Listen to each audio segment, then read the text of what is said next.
జాతీయ రోడ్డు భద్రతా అవగాహన సదస్సుకు ముఖ్య అతిథిగా హాజరైన తెలంగాణ రాష్ట్ర regional transport authority member Padala Rahul.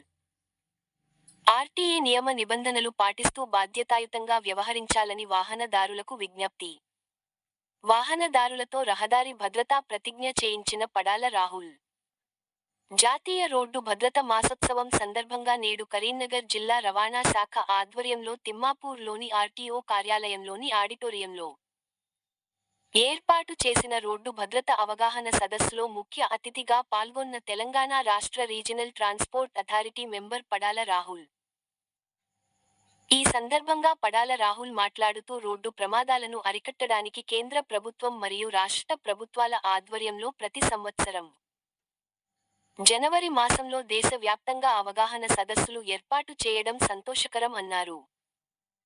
ఇందులో భాగంగా కరీంనగర్ ఆర్టీఓ కార్యాలయంలో వాహనదారులకు అవగాహన సదస్సును ఏర్పాటు చేసిన డిటిఓ శ్రీకాంత్ చక్రవర్తిని ప్రభుత్వం తరపున అభినందించారు. ప్రభుత్వాలు అవగాహన కల్పిస్తాయి. ప్రమాదాలను నియంత్రించే చర్యలు చేపట్టగలుగుతారు కానీ అందరికన్నా ఎక్కువ బాధ్యత వాహనదారుల పైనే ఉంటుంది అన్నారు. ఆర్టీఏ నియమ నిబంధనలు పాటిస్తూ బాధ్యతాయుతంగా వ్యవహరించాలని కోరారు. కార్యక్రమం ముగింపులో పడాల రాహుల్ వాహనదారులతో రహదారి భద్రతా ప్రతిజ్ఞ చేయించారు. ఈ కార్యక్రమంలో డిటిఓ శ్రీకాంత్ చక్రవర్తి, వెయ్యి రవికుమార్, ఏఎంవీఐ హరిత, ఆర్టీఓ అధికారులు, వాహనదారులు తదితరులు పాల్గొన్నారు.